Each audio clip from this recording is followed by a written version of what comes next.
In my faith, in my tradition, we really are all called to be, we believe that we're all called to be child welfare specialists.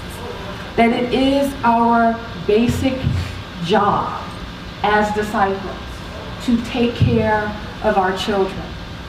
Some years ago, I ran across a prayer written by this woman, Ina Hughes. It's called A Prayer for Children. And if you don't have this book, I highly recommend it to you. Because although she includes this prayer for children, she also tells these amazing, wonderful stories about children. I want to share with you a few words from the introduction of her book, which also kind of made me think about, like, what is the opposite of a child welfare specialist? There is none. There can't be. But in the introduction to A Prayer for Children, she says, one of the hardest facts of life discussions I ever remember having was the morning I heard a 5-alarm scream coming from my daughter's bedroom, setting in motion the lion in me. I went racing to the rescue, only to find her white-faced and hysterical, eyes glued in horror at what was happening inside her gerbil cage.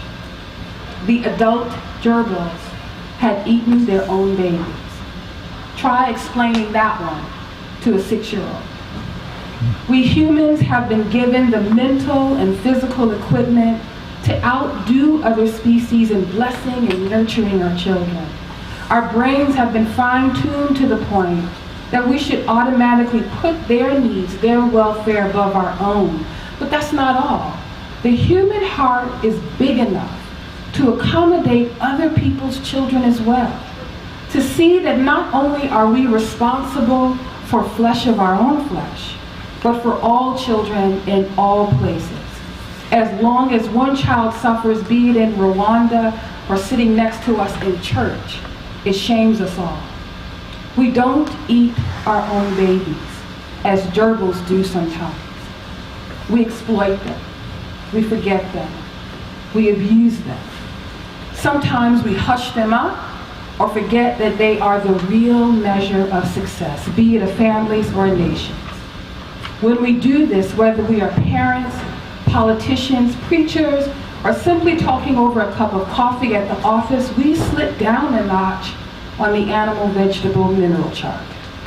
There is something gerbil-like in the way we have become immune to facts, figures, even to the faces of children on the nightly news.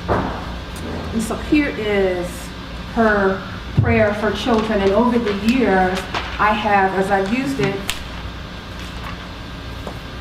I have adapted it for myself. We pray for the children who sneak popsicles before supper, who erase holes in math workbooks, who can never find their shoes. And we pray for those who stare at photographers from behind barbed wire and from the insides of juvenile detention centers, who can't run down the street in a new pair of sneakers, who never counted potatoes, played Marco Polo, or sang in the school chorus, who were born in places where we wouldn't be caught dead, who never go to the circus, who live in an X-rated world. We pray for the children who bring us sticky kisses and fistfuls of dandelions, who hug us in a hurry and forget their lunch money. And we pray for those who never get dessert, who have no safe blanket to drag behind them, who watch their parents watch them die, who wait for families to love them, who wait for families to love them, who grow up and still wait for families to love them, who can't find bread to steal, who don't have rooms to clean up, whose pictures aren't on anybody's dresser, whose monsters are real. We pray for children who spend their allowance before Tuesday, who throw tantrums in the grocery store, pick at their food, who like ghost stories, who shove dirty clothes under the bed, who never rinse out the bathtub, who get visits from the tooth fairy, who don't like to be kissed or hugged in front of their cool friends, who fall asleep on church pews and scream into their cell phones, who send text messages just to say that they're laughing out loud, whose tears are sometimes tears we laugh at, and whose smiles can make us cry.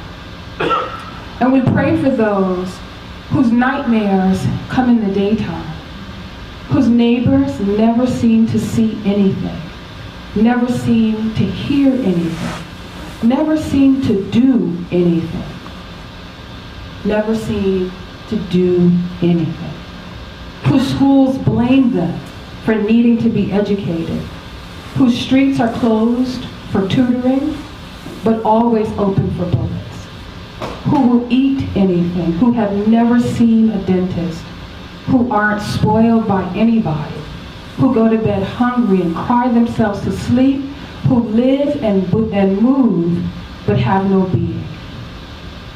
We pray for the children who want to be carried and for those who must, who we never give up on, and for those who are given up and never get a second chance. We pray for those we smother, and for those who will grab the hand of anybody kind enough to offer it. God, we pray for all of your children. Amen.